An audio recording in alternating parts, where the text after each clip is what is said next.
நீங்க யதார்த்தத்தை நான் சொல்லிடவா?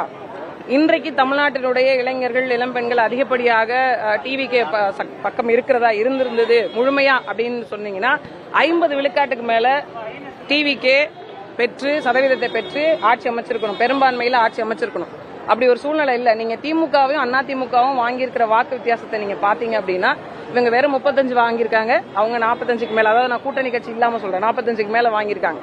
யதார்த்த களம் என்ன அப்படின்னா ஒரு சில மாவட்டங்கள்ல டிவிகேவால நிலை பெறவே முடியல. இப்ப நான் இருக்கக்கூடிய டெல்டா மாவட்டத்துல, நாகப்பட்டினம், திருவாரூர், மயிலாடுதுறை மாவட்டத்துல ஒரு இடத்த கூட வெல்ல முடியல. அப்ப என்ன ஒரு இடத்துல கூட அப்படி இருக்கும் பட்சத்துல நிறைய மாவட்டங்கள் இப்படி இருக்கு.